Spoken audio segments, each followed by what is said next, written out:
మనందరిది.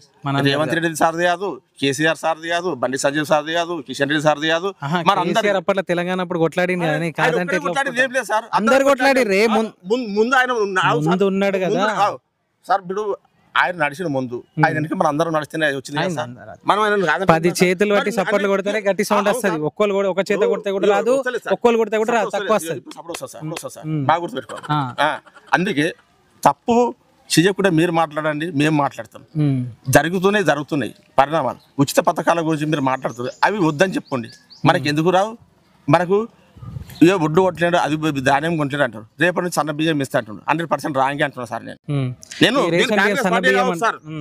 కాంగ్రెస్ పార్టీకే ఉండొచ్చు కానీ తప్పే అంటున్నాను నేను. పార్టీ ఏదైనా ప్రజలకు అన్యాయం జరగదు ఎవరైనా సరే. పార్టీ బేసిస్ మాట్లాడుతుంది కానీ నేనేమో ప్రజలకు అన్యాయం జరిగే విషయం మాట్లాడుతున్నా సార్. సన్న బియ్యం ఇస్తున్నారు, ఎవరు కావాలని అడిగిన సార్ ఈ గవర్నమెంట్.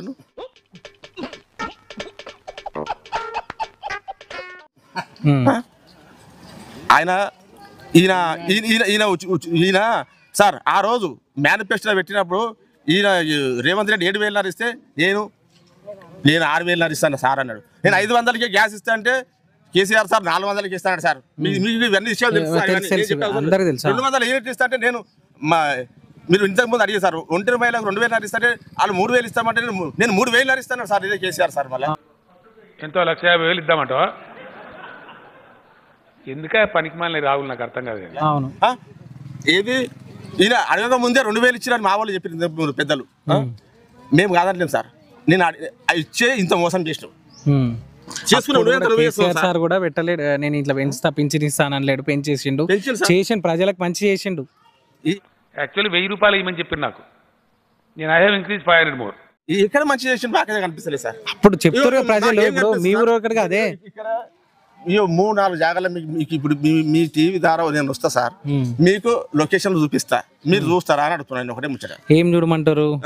వీళ్ళు టీఆర్ఎస్ ప్రభుత్వంలో బాగా చేశారు, గొప్పలు అని చెప్పుకునే నాయకులు. నేను ఊరు డెవలప్ ఇప్పుడు మీ ఊరు ఒకటి కాలేదు, మీ ఊరు కాలేదు. బర్రెనికి బర్రెని ఇచ్చిండు, గొర్రెని ఇచ్చిండు, ఆ ఉన్నాయి చచ్చిపోయి పోయినాయి, పీడ పోయినాయి. బర్రెనికి బర్రెని ఇచ్చిండు, గొర్రెని ఇచ్చిండు, ఆ ఉన్నాయి చచ్చిపోయి పోయినాయి, పీడ పోయినాయి. అట్లే జీవితం అంతా అరుస్తూనే ఉంటావు. చెప్పేది తిని కదా, ఇంటి వినాలి కదా, బుర్ర ఉండాలి కదా. ఇప్పుడు ఆయన ఇప్పటికి ఈ రోజు వరకు గొర్రె పైసలు రాలేదు సార్. మా ఊరు కుటుంబ గొర్రెలు ఈయన ఉన్నారు సార్. ఈ రోజు వరకు రాలేదు. అవన్నీ చెప్తలేదు సార్. మళ్ళీ మీరు అడిగినప్పుడు క్వశ్చన్ చెప్తా ఉంటే ఎవరైనా తెలుస్తుంది.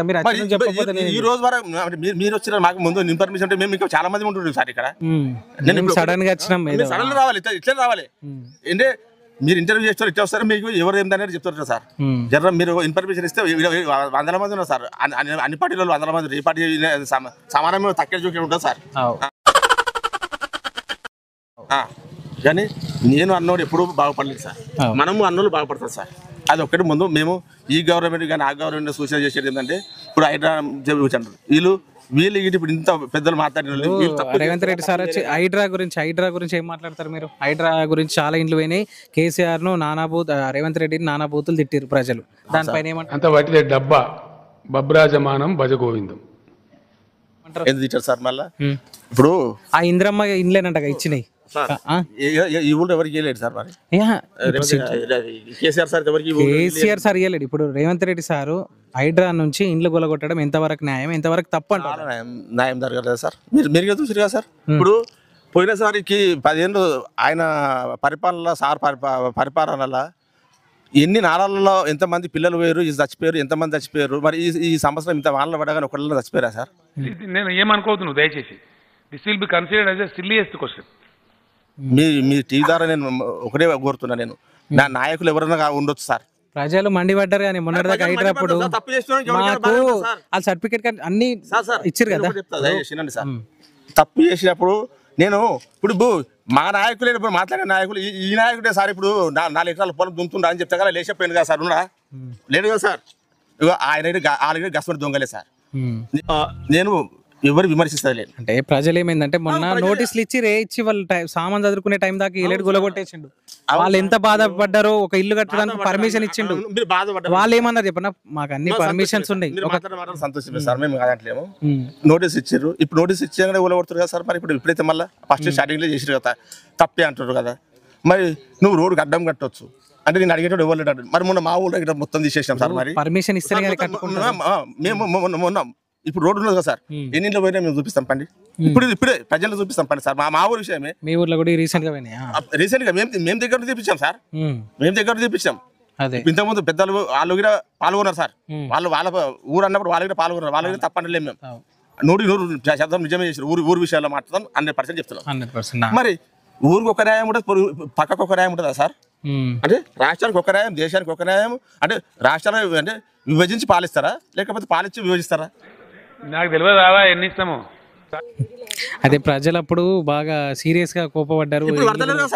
ఇప్పుడు ఆపేసింది కదా సార్ కూడా. ఇంటికి ఏమైనా ఉంటే దాన్ని తెలుసుకొని అవు సార్ గట్లా అంటున్నారని తెలుసుకొని ఇప్పుడు 15 రోజుల ముందు నోటీసులు ఇచ్చి చేస్తలేదు సార్. ఈ రోజు వరకు హైడ్రా ఆగలేదు సార్. మీరు చెప్తున్నారు హైడ్రా అయిందని అని ఆగలేదు సార్. ఈ రోజు వరకు ఆగలేదు. కాకపోతే నోటీస్ ముందు ఇస్తారు సార్. తర్వాత మళ్ళీ ఎంక్వైరీ చేసి కూలగొడుతున్నారు సార్. కూలగొడుతారు అంతే. టైం తీసుకుంటారు. తప్పు చేస్తారా? మురళీమో ఏమో నేను కూలగొట్టుకుంటా అన్నాడు. ఆయన ఏమన్నా అన్నారా? గవర్నమెంట్ ఏమన్నా? ఇప్పుడు ఈ రేవంత్ రెడ్డి సార్ వాళ్ళ తమ్ముడా వాళ్ళది ఇల్లు కూలగొట్టేసిండా? ఎవరిది సార్? రేవంత్ రెడ్డి వాళ్ళది ఇల్లు కూలగొట్టుకోమన్నాడు కదా సార్. కూలగొట్టుకోమంటే ఇంకా కూలగొట్టలేడు. మరి ఎందుకు జరా మరి ఇప్పుడు హైకోర్టు ఆగలేదు, సుప్రీంకోర్టు ఆగలేదు సార్. వాళ్ళు చెప్తే ఏముంటుంది? హైడ్రా ఆగలేదు, ఏం ఆగలేదు. ఇప్పుడు ఇప్పటికీ ప్రజెంట్ నడుస్తూనే ఉంది సార్. నడుస్తుంది సార్. మీరు చెప్పండి. హైడ్రా అయితే ఇప్పుడైతే మాకేమీ నచ్చలేదు. హైడ్రా గురించి ఆప్షన్ నడుస్తుంది. ఇప్పుడు రేవంత్ రెడ్డి అన్నది ఒక్కందే లేదు సార్. ఆయన మనం ఆ రోజు నాకు ఒక నెల టైం ఇవ్వండి. అంటే ప్రజలకి ఎందుకు ఇవ్వలేడు మరి? ఆయనకు ఒక నెల తీసుకున్నాడు కదా. ప్రజలకు ఆ రోజే కొట్టేసింది మరి. అంటే ప్రజలంటే ఒట్టిగా వచ్చేసిరా ప్రజలు? ప్రజలు ఒట్టిగా వచ్చేసిరా? ప్రజలు అయితే ఆ రోజు ఎందుకు కొట్టేసిండు? వాళ్ళ అన్నదా తమ్మంది ఎందుకు ఆపేసి? ఆయన ఉండదంట కదా సార్ ఇల్లు. ఆయన ఉండదంట. మరి వీళ్ళు దొంగతనం చేసిరా? మరి వాళ్ళు దొంగతనం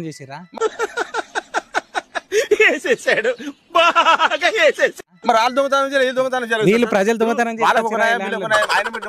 వీళ్ళ పట్ట బుక్ల కడికి చూపెడతారు కదా. రిజిస్ట్రేషన్ చేసి ఇచ్చారు కదా రేవంత్ రెడ్డి సార్. వాళ్ళ అన్నగా చూపించింది సార్. మున్సిపాలిటీ రిజిస్ట్రేషన్ కూడా మీరు కూలగొట్టుకోమని మీడియాతో ఇప్పుడు నేను ఎట్లా మాట్లాడుతున్నా ఆ సార్ అన్నాడు కానీ ఇంకా ఇప్పటిదాకా ఎందుకు కూలగొట్టలేడు? మీడియాతోనైనా సరే కూలగొట్టమని అన్నారు. ఇప్పుడు ఇప్పటిదాకా ఎందుకు అధికారులు మరి ఎందుకు పోయి కూలగొట్టలేరు ఆ ఇల్లుని? ఇప్పుడు ఒక్కంతే లేదు కదా సార్. ప్రజల ఇల్లు అయితే బాగా కూలగొట్టేసి కదా. నార్మల్ ప్రజలు అన్ని పోయినాయి కదా. ఇప్పుడు ఇక్కడ మన కేటీఆర్ సార్ చూసాము, జొన్నవాడల అన్ని చూసాం కదా సార్. మరి అవన్నీ ఎందుకు పోలేవు? ప్రజలు ఎందుకు పోయినాయి? నార్మల్ ప్రజలే పోయినాయి. కేటీఆర్ పోయిందా సార్? పోయిందా? ఇప్పుడు కేటీఆర్ పోయినప్పుడు సీఎం రేవంత్ రెడ్డి సార్ తమ్ముడు గురించి అన్న గురించి నేనే చెప్తా సార్ సమాధానం. ఆ ప్రజలు ఎందుకు కూలగొట్టేసారు? ప్రజలు అయితే రక్కున వచ్చేసి కూలగొట్టేసుకొని వేరు కదా. అంటే దీంట్లో ఎటువైనా ప్రజలు నష్టపోవాలి. మీరే అన్నారు కదా అప్పుడు కూలగొట్టు కాబట్టి ఇప్పుడు ఆపిరు అని. ఇప్పుడు ఎందుకు ఆపిరు సార్? మరి ఇప్పుడు దాని కరెక్ట్ లేకపోతే హైకోర్టు నుంచి కేసు వేసి మన టీఆర్ఎస్ సార్ చేసే ప్రయత్నం ఎంతవరకు ఉన్నా సార్.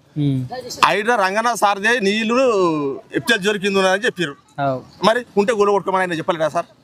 మీరు రేవంత్ రెడ్డి అన్న గురించి అడితే నేనే చెప్తా సార్. ఆ సార్ ఇప్పుడు సబ్జెక్టు లేదు, ఆబ్జెక్టు లేదు, శుష్క ప్రియాలు, శూన్య హస్తాలు, అంత వాటిదే డబ్బా, బబ్రాజమానం, భజగోవిందం. ఇంతకు మించి ఏమీ లేదు.